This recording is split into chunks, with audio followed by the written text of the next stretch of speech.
প্রণয় travellers থেকে আপনাদেরকে স্বাগতম। আশা করি আপনারা সবাই ভালো আছেন, আমিও ভালো আছি। তো আজকে আমরা চায়না যাচ্ছি। তো আমরা 3 বন্ধু মিলে কীভাবে ভিসা মেটালাম, কত টাকা দিয়ে ভিসা করলাম, এয়ার টিকিট কত টাকা দিয়ে কাটলাম এবং আমরা কীভাবে চায়না গিয়ে পৌঁছালাম, ইমিগ্রেশন কীভাবে করলাম, আমি এই পুরো ডিটেলসটাই আপনাদের সামনে তুলে ধরতে চাচ্ছি। তো ভিডিওর ভিতরে বাদবাকিগুলো কথা হবে।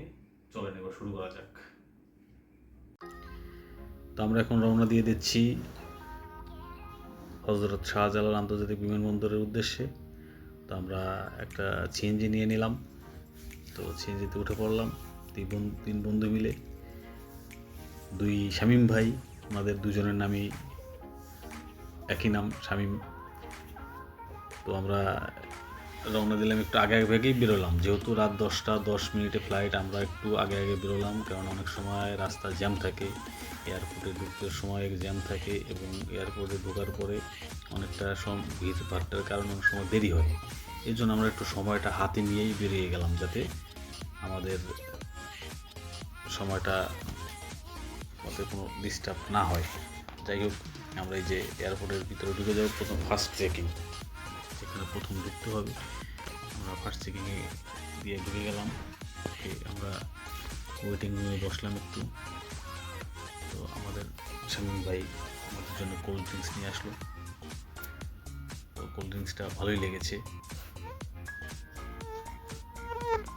আমাদের আজকের বিমান হচ্ছে ইউএস বাংলা, ফ্লাইট নাম্বার হচ্ছে BS325, বোয়িং 737-800 বিমান।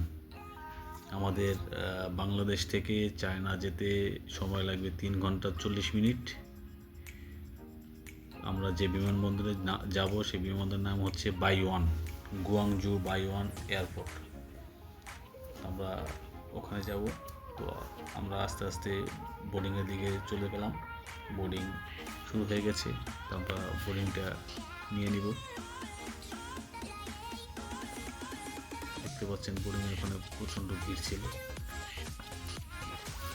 তো আমরা আস্তে আস্তে এবার ইমিগ্রেশন দিকে যাওয়া যাক।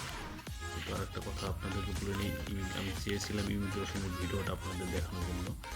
তো যেহেতু ইমিগ্রেশনে পারমিশন নাই, সেক্ষেত্রে আমি আপনাদেরকে আর ভিডিও দেখাতে পারলাম না, ইমিগ্রেশনে ভিডিওটা দেখানো গেল না।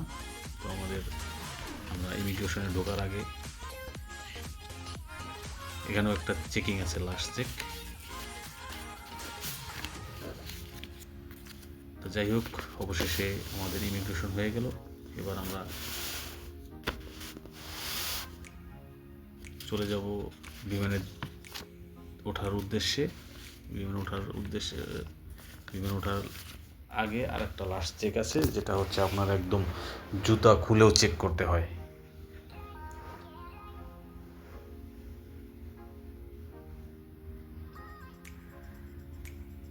তো আমরা চলে যাচ্ছি সেই ওয়েটিং রুমের উদ্দেশ্যে।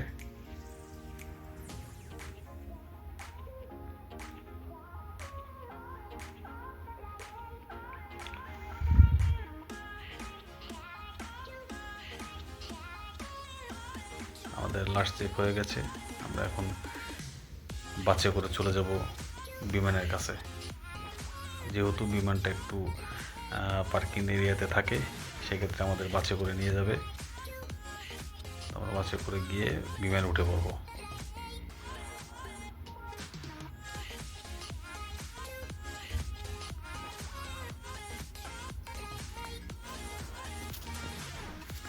এই দেখতে পাচ্ছেন বিমান, এই বিমানে করেই আমরা চায়না যাচ্ছি। আমাদের ফ্লাইট নাম্বার 325, BS325, বোয়িং 737-800 বিমানের মডেল। তো আমরা উঠে বসে পড়লাম।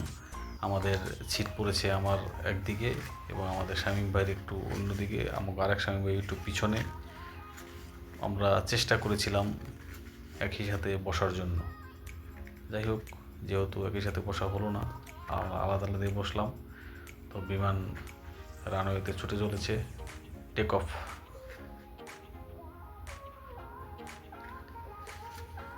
তো তো রাতের খাবার চলে আসছে। রাতের খাবারে মেনুতে থাকতেছে আজকে রাইস, চিকেন, ভেজিটেবল, সাথে একটা রুটি দিয়েছে, এরপরে একটা ছোট পায়েস দিয়েছে। তো খাবারের স্বাদটা মোটামুটি ভালোই ছিল। এবং আমাদের শামীম ভাই উনি বিফ নিয়েছে।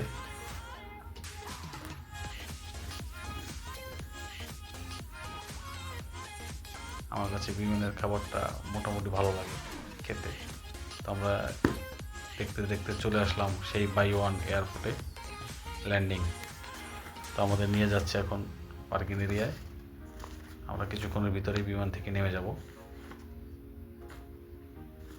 তো আমরা সেই বাই-ওয়ান এয়ারপোর্টে চলে আসছি, গুয়াংজু, চায়না গুয়াংজুতে।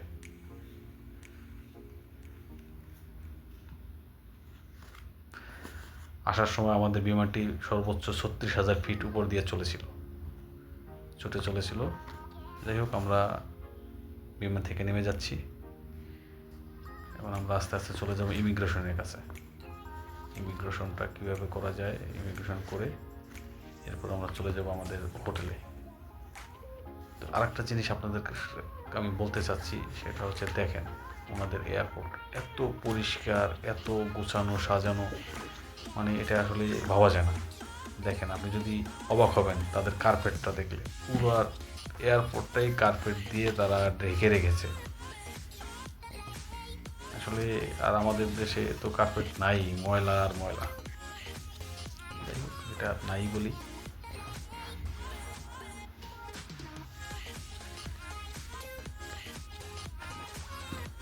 এখানে অনলাইনেও ইমিগ্রেশন ফর্ম পূরণ করা যায়। যেহেতু আমরা অনলাইনে ইমিগ্রেশন ফর্ম পূরণ করিনি, সেক্ষেত্রে ওনারা এখানে বড় বড় ডিসপ্লে দিয়ে রেখেছে যেখানে ইমিগ্রেশন ফর্ম পূরণ করা যায়।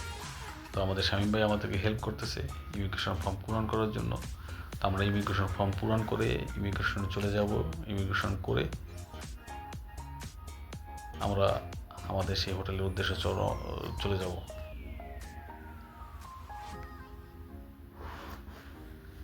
এখানে ইমিগ্রেশনের ফর্ম পূরণ করতে গেলে আপনার পাসপোর্টের সব তথ্যই দিতে হবে। কোন হোটেলে উঠবেন, কতদিন থাকবেন, কবে আবার বেরোবেন, এগুলো সব তথ্যই দিতে হয়। যাই হোক, আমরা ইমিগ্রেশন করে এখন বেরিয়ে গেলাম। আজকের মতো এ পর্যন্তই। আবার দেখা হবে নেক্সট ভিডিওতে। আপনারা সবাই ভালো থাকবেন।